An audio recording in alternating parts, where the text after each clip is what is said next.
Bismillahirrahmanirrahim. Assalamualaikum warahmatullahi wabarakatuh. Di sini kami dari kelompok fikih akan mempresentasikan mengenai macam-macam ahli waris dan cara praktis berbagi waris. Di sini saya Nur Sabila Sadia sebagai moderator dan rekan saya Azhara Khairunisa. Baik, selanjutnya yang pertama akan dibacakan oleh saya. Yang pertama, macam-macam ahli waris. Kata ahli waris yang secara bahasa berarti keluarga, tidak secara otomatis ini dapat mewarisi harta peninggalan pewarisnya yang meninggal dunia, karena kedekatan hubungan kekeluargaan juga dapat mempengaruhi kedudukan dan hak-haknya untuk mendapat warisan. Terkadang yang dekat menghalangi yang jauh, atau ada juga yang dekat tetapi tidak dikategorikan sebagai ahli waris yang berhak menerima warisan, karena jalur yang dilaluinya perempuan. Apabila dicermati ahli waris ada dua macam, yaitu yang pertama, ada ahli waris nasabiah, yaitu ahli waris yang hubungan kekeluargaannya timbul karena darah ahli waris laki-laki jika didasarkan pada urutan kelompoknya adalah sebagai berikut. Yang pertama, anak laki-laki atau al-ib. Yang kedua, cucu laki-laki garis laki-laki atau ibnu al-ibnu, dan seterusnya ke bawah. Yang ketiga ada bapak atau al-ab. Yang keempat ada kakek dan garis bapak al-jad min jihat al-ab. Yang kelima ada saudara laki-laki sekandung atau al-akh al-syakik. Yang keenam saudara laki-laki secayah atau al-akh lil al-ab. Yang ketujuh ada saudara laki-laki seibu atau al-akh lil al-um. Next. Kemudian ada anak laki-laki, saudara laki-laki sekandung atau ib al-ab al-syakik. Kemudian ada anak laki-laki saudara laki-laki seayah atau ib al-ab lil al-ab. Kemudian paman saudara bapak sekandung al-am al-syakik. Kemudian ada paman seayah al-am li al-ab. Kemudian ada anak laki-laki paman sekandung ib al-am al-syakik. Dan yang terakhir ada anak laki-laki paman seayah ib al-am lil al-ab. Adapun ahli waris perempuan semuanya ada 8 orang, yang rinciannya sebagai berikut. Yang pertama ada anak perempuan atau albin, yang kedua ada cucu perempuan garis laki-laki atau bin albin, yang ketiga ada ibu atau al-um, yang keempat ada nenek dari garis bapak atau al-jadah min jihad al-ab, yang kelima ada nenek dari garis ibu atau al-jadah min jihal al-mum, yang keenam ada saudara perempuan sekandung atau al-ukh al-syakikah. Yang ketujuh ada saudara perempuan seayah atau al-ukh li al-ab. Dan terakhir ada saudara perempuan seibu atau al-ukh li al-um. Next. Dari ahli waris nasabiah tersebut di atas, apabila dikelompokkan menurut tingkatan atau kelompok kekerabatannya adalah sebagai berikut. Yang pertama ada furu al-waris, yaitu ahli waris kelompok anak keturunan al-mawaris, atau disebut dengan kelompok cabang al-bumuwah. Kelompok inilah ahli waris yang terdekat, dan mereka didahulukan dalam menerima warisan. Ahli waris yang termasuk dalam kelompok ini adalah yang pertama anak perempuan, yang kedua cucu perempuan garis laki-laki, yang ketiga anak laki-laki, dan yang keempat cucu laki-laki garis laki-laki. Kemudian yang kedua ada usul al-waris, yaitu ahli waris leluhur al-mawaris. Kedudukan mereka meskipun sebagai leluhur, tetapi di kelompok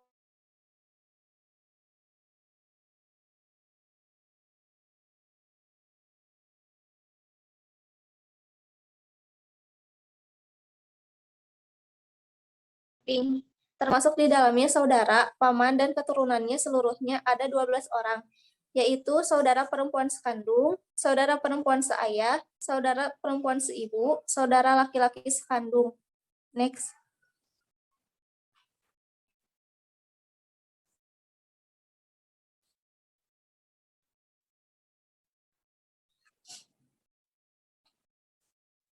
Kemudian ada saudari laki-laki seayah, saudara laki-laki seibu, anak laki-laki saudara sekandung, anak laki-laki saudara laki-laki seayah, kemudian paman sekandung, paman seayah, anak paman sekandung, dan anak paman seayah. Dari ahli sababiyah, yaitu hubungan kewarisan yang timbul karena suatu sebab tertentu, yaitu adanya perkawinan yang sah atau musaharah, kemudian memerdekakan hamba sahaya atau wala, atau karena adanya perjanjian tolong-menolong, kemudian sebab adanya perjanjian tolong-menolong. Sebagai ahli waris sababiyah, Mereka dapat menerima bagian warisan apabila perkawinan suami istri tersebut sah, baik menurut ketentuan hukum agama dan memiliki bukti-bukti yuridis. Ahli waris asabah al-furud, yaitu ahli waris yang menerima bagian yang besar kecilnya telah ditentukan dalam Al-Quran, seperti 1/2, 1/3, atau 1/6. Kemudian ahli waris asabah, yaitu ahli waris yang bagian yang diterimanya adalah sisa setelah harta warisan dibagikan kepada ahli waris asabah al-furud. Kemudian ahli waris azawi al-arham, yaitu ahli waris yang sesungguhnya memiliki hubungan darah, akan tetapi menurut ketentuan Al-Quran tidak berhak menerima warisan. Next.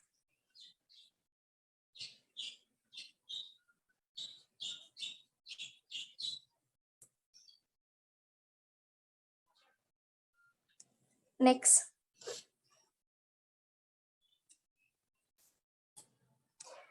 Apabila dilihat dari jauh dekatnya hubungan kekerabatan, sehingga yang dekat lebih berhak menerima warisan daripada yang jauh, dapat dibedakan menjadi ahli waris hajib, yaitu ahli waris yang dekat yang dapat menghalangi ahli waris yang jauh, atau karena garis keturunannya yang menyebabkan dapat menghalangi ahli waris yang jauh. Kemudian ahli waris mahjub, yaitu ahli waris yang jauh yang terhalang oleh ahli waris dekat hubungan kekerabatannya. Ahli waris ini dapat menerima warisan jika yang menghalanginya tidak ada. Pada umumnya, ahli waris asab al-futud adalah perempuan, sementara ahli waris laki-laki penerima bagian sisa atau asabah. Kecuali bapak, kakek, dan suami, boleh jadi ini dimaksudkan sebagai langkah evolusioner agama Islam dalam mengubah sistem nilai masyarakat jahiliyah yang memandang rendah dan tidak memberikan bagian waris kepada kaum perempuan. Kemudian ada al-furud, al-muqadarah, dan macam-macamnya. Kata al-furud adalah bentuk jamak dari kata al-fad, artinya bagian atau ketentuan. Al-muqadarah artinya ditentukan besar kecilnya. Jadi al-furud al-muqadarah maksudnya adalah bagian-bagian yang telah ditentukan besar kecilnya di dalam Al-Quran. Bagian-bagian tersebut itulah yang akan diterima oleh ahli waris menurut jauh dekatnya hubungan kekerabatan.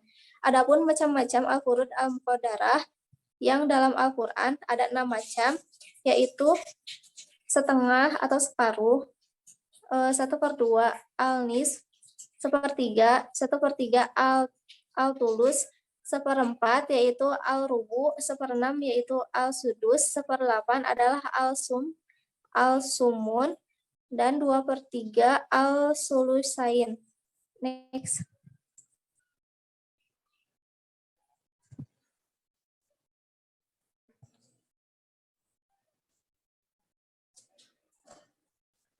Kemudian ahli waris asabah al-furud dan hak-haknya.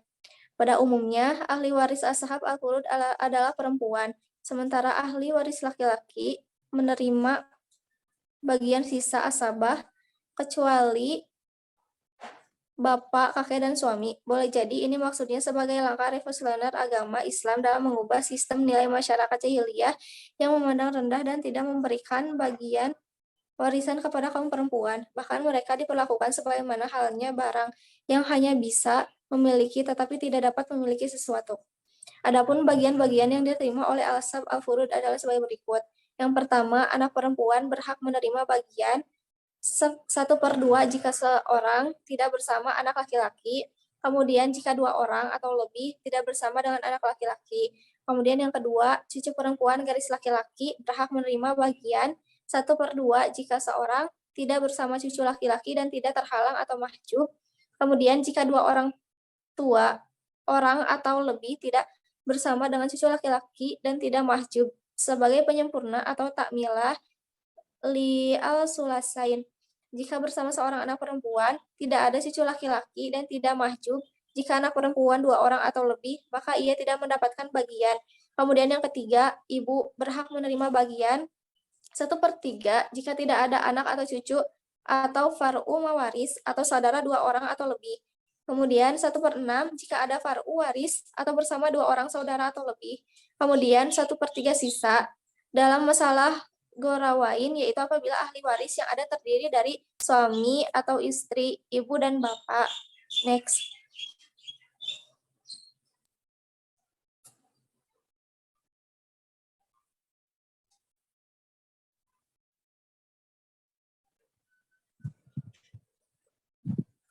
Kemudian yang keempat, Bapak berhak menerima bagian 1/6 jika ada anak laki-laki atau cucu laki-laki garis laki-laki, 1/6 ditambah sisa jika bersama anak perempuan atau cucu perempuan garis laki-laki. Jika Bapak bersama Ibu, maka masing-masing menerima 1/6 jika ada anak cucu atau saudara 2 orang atau lebih, serta 1/3 untuk Ibu dan Bapak sisanya setelah diambil untuk ahli waris suami dan atau istri. Kemudian yang kelima, nenek, jika tidak mahjub, berhak menerima bagian 1/6 jika seorang, 1/6 dibagi rata apabila nenek lebih dari seorang dan sederajat kedudukannya. Kemudian yang keenam, ada kakek, jika tidak mahjub, berhak menerima bagian 1/6 jika bersama anak laki-laki atau cucu laki-laki garis laki-laki, 1/6 ditambah sisa jika bersama anak atau cucu perempuan garis laki-laki tanpa ada anak laki-laki, 1/6 atau mukosamah bagi rata dengan saudara sekandung atau seayah setelah diambil untuk ahli waris lain, 1/3 atau mukosamah bersama saudara sekandung atau seayah jika tidak ada ahli waris lain. Masalah ini disebut dengan masalah al-jad ma'al-ikhwah atau kakek bersama saudara-saudara. Kemudian yang ketujuh ada saudara perempuan sekandung. Jika tidak mahjub, berhak menerima bagian 1/2 jika seorang tidak bersama saudara laki-laki sekandung. Kemudian 2/3 jika 2 orang atau lebih tidak bersama saudara laki-laki sekandung. Next.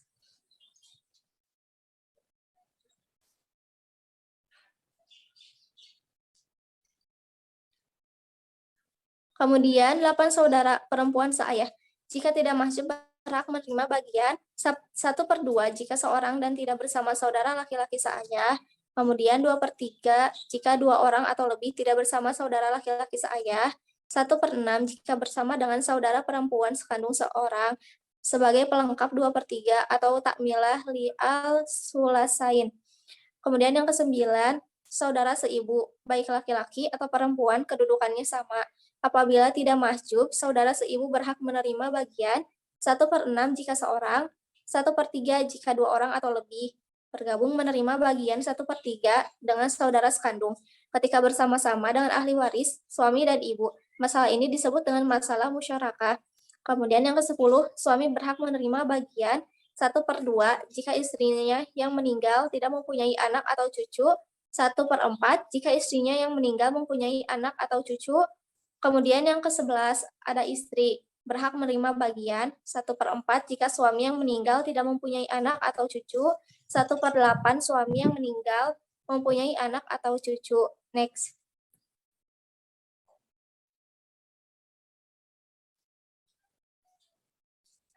Kemudian yang selanjutnya akan disampaikan oleh rekan saya kepada Azahra, saya persilakan.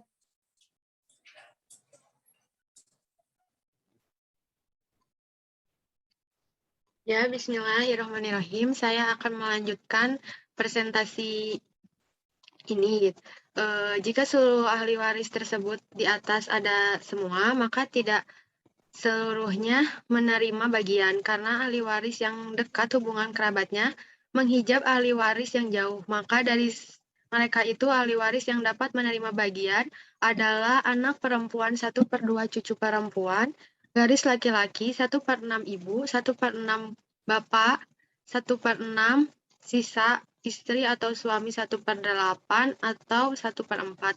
Apabila ahli waris laki-laki dan perempuan seluruhnya berkumpul, maka ahli waris yang mendapatkan bagian adalah anak perempuan bersama-sama menerima sisa anak laki-laki. Ibu 1/6, bapak 1/6, suami 1/4, atau istri 1/8.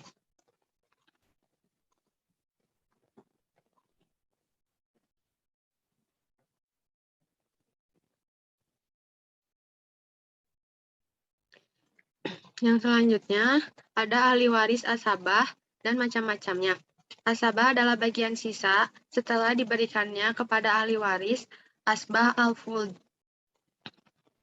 Sebagai ahli waris penerima bagian sisa, ahli waris asabah terkadang menerima bagian banyak seluruh harta warisan. Terkadang menerima bagian sedikit, tetapi terkadang tidak menerima bagian sama sekali, karena telah habis diberikan kepada ahli waris asabah al-fuld. Adapun macam-macam ahli waris asabah ada 3 macam, yaitu sebagai berikut. Yang pertama ada asabah bil nafs.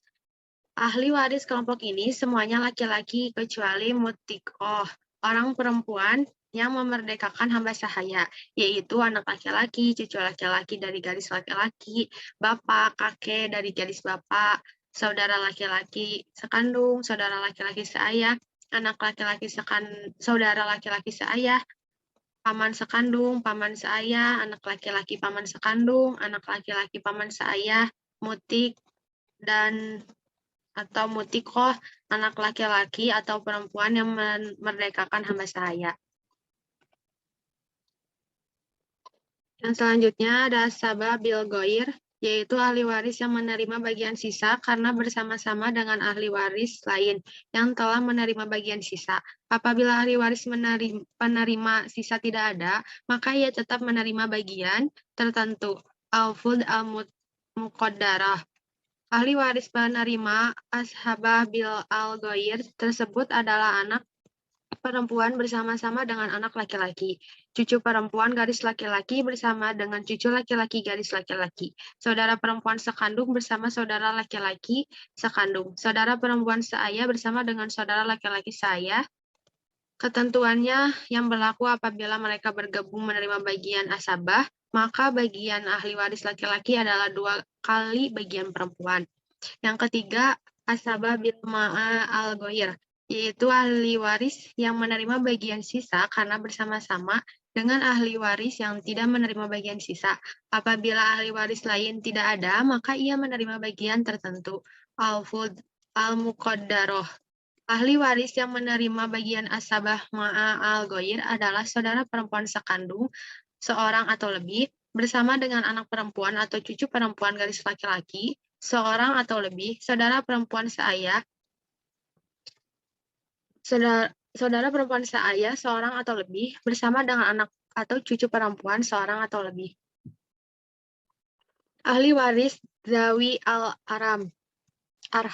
Dalam pengertian umum, istilah zawi al-arham mengandung maksud semua ahli waris yang mempunyai hubungan kekerabatan karena hubungan darah dengan si mayit, al-mutaris.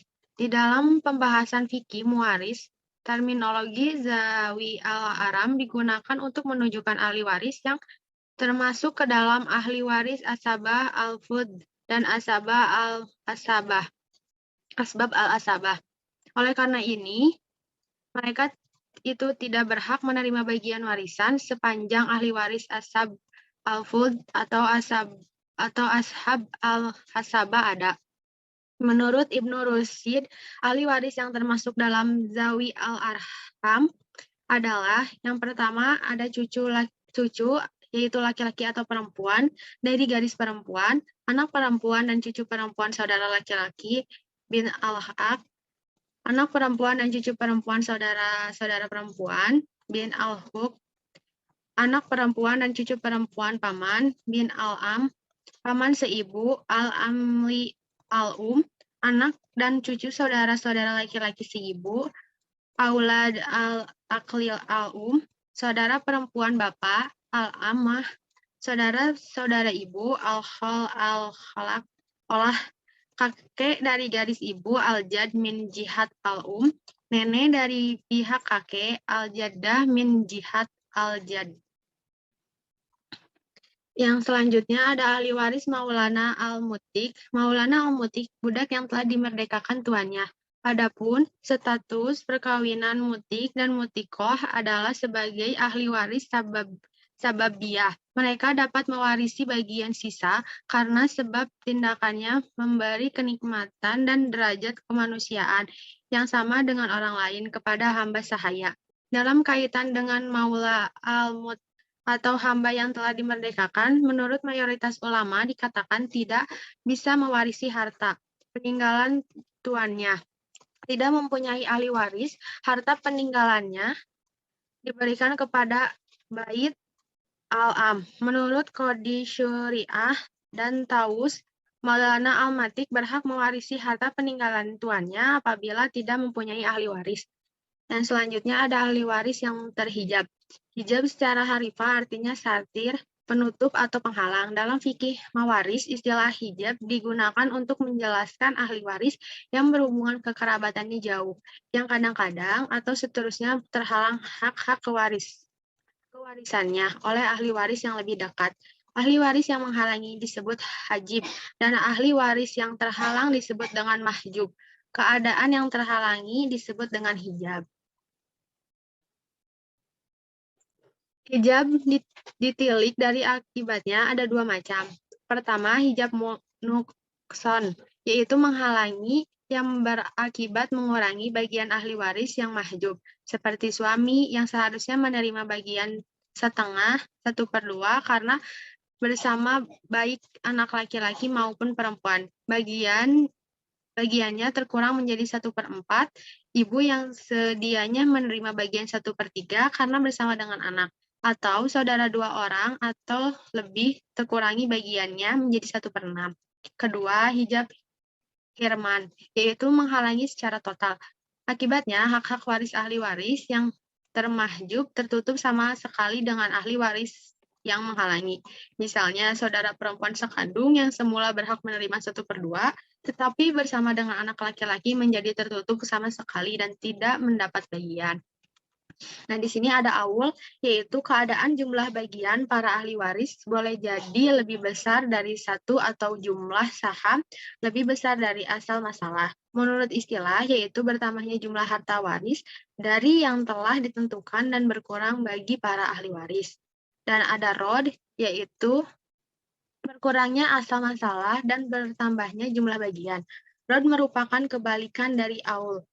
Misalnya, dalam suatu pembagian hak waris, para ashabul furud telah menerima haknya masing-masing, tetapi masih ada sisa, akan tetapi tidak ada kerabat lain sebagai ashobah, maka sisa dikembalikan kepada ahli waris sesuai dengan bagian masing-masing. Tujuan rod yaitu mengembalikan sisa harta kepada ahli waris yang ada seimbang dengan bagian yang diterima masing-masing secara profesional. Yang selanjutnya ada metode praktik pembagian ahli waris. Yang pertama yaitu ada munashakat adalah metode yang digunakan dalam kasus di mana salah satu ahli waris meninggal sebelum warisan dibagikan. Yang ada bagiannya, yang pertama ada inkisar. Inkisar adalah metode yang digunakan untuk memperoleh angka bulat dalam proses pembagian, yaitu dengan cara membesarkan angka. Inkisar mempunyai dua keadaan. Pertama, apabila yang diinkasarkan hanya satu golongan, dan yang kedua, dua golongan atau lebih. Yang selanjutnya yaitu ada tamatsul. Istilah ini digunakan apabila dua angka yang akan diintikarkan berupa angka yang sama. Maka langkah selanjutnya adalah dengan diambil salah satu angka seperti angka 6 dengan 6 atau 5 dengan 5 dan lain-lain. Yang selanjutnya ada tadakul atau kelipatan. Istilah tadakul dipakai untuk dua angka yang salah satunya merupakan kelipatan dari angka yang lain. Maka langkah selanjutnya dengan mengambil angka yang lebih besar, seperti angka 4 dengan 8 atau 2 dengan 6 dan lain-lain. Yang selanjutnya yaitu ada tawafuk. Tawafuk ini adalah istilah untuk dua angka yang berbeda dan bukan termasuk kategori tadakul akan tetapi memiliki pembagian yang sama. Maka langkah selanjutnya adalah dengan membagi salah satu angka dengan wifik atau pembagian yang sama. Kemudian hasilnya dikalikan dengan angka yang lainnya, seperti angka 4 dan 6. Kedua angka ini sama-sama bisa dibagi dua atau wifik. Yang selanjutnya ada tabayun. Angka yang tidak termasuk salah satu kategori di atas, maka istilahnya dengan tabayun. Langkahnya adalah dengan mengalihkan kedua angka seperti 3 dengan 4 atau 3 dengan 8 dan lain-lain. Inkisar ini digunakan untuk menentukan asal masalah dalam penentuan masing-masing saham dari ahli waris. Jika digunakan dalam keadaan di mana saham ahli waris tidak terbagi secara sempurna, menghasilkan angka desimal kepada ahli waris. Sekian dari presentasi saya kembalikan kepada moderator. Baik, terima kasih. Itulah penyampaian presentasi dari kelompok kami. Mohon maaf apabila ada kesalahan dan kekurangan. Wassalamualaikum warahmatullahi wabarakatuh.